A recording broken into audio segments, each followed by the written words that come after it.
How I use AI to handle last-minute changes at work. Last-minute changes happen all the time at work. Something important suddenly changes. A task wasn't planned. A deadline moves. A problem appears out of nowhere.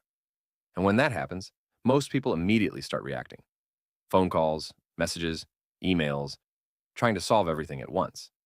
I used to do exactly the same thing. But recently I found a simple AI workflow that helps me think clearly before I take action.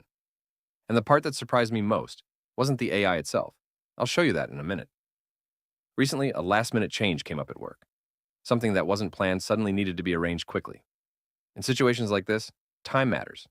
If the right decision isn't made quickly enough, other work can be delayed as well. Normally, I would immediately start making calls and trying to figure things out as I went. The problem with that approach is that it feels productive, but it often creates even more confusion. You're solving problems before you've actually stopped to understand what the problem is.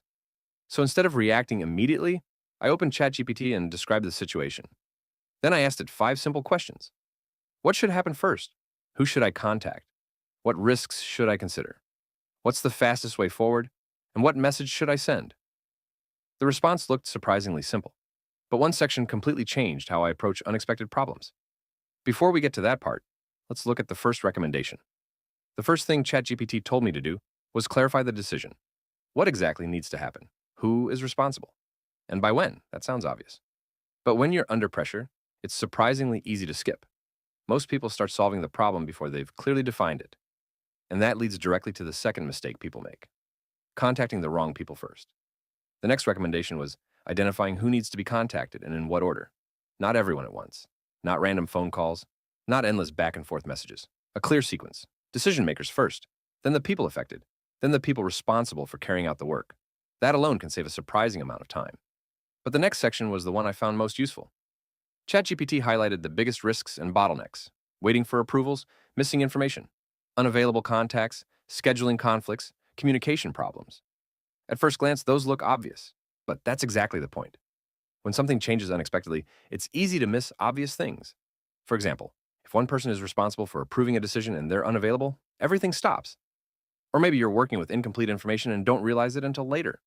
That's when delays happen. That's when rework happens. And that's when small problems turn into bigger ones. Seeing those risks immediately helped me think ahead, instead of reacting later. And this leads to the biggest insight from the whole workflow. The value wasn't that AI gave me information I didn't already have. The value was that it organized information that was already in my head. That's the part most people miss. A lot of people think AI is useful because it gives answers. But after using it more often, I've noticed something different. Most of the time, I already know roughly what needs to happen. The challenge isn't knowledge. The challenge is thinking clearly when multiple things suddenly require your attention at the same time. That's where this workflow helps. It creates structure before I start taking action. And that structure is often more valuable than the answer itself. Just to be clear, I'm not letting AI make decisions for me. I'm not copying the output and blindly following it. I still decide what needs to happen. I still choose who to contact, and I'm still responsible for the outcome. AI simply gives me a framework so I can think more clearly under pressure. The final part of the response was a short professional message I could send immediately. Again, nothing complicated. But instead of spending time figuring out how to phrase everything, I already had a solid starting point. And when you're dealing with a last-minute change, saving even a few minutes matters. So here's the workflow. Describe the situation. Ask what should happen first.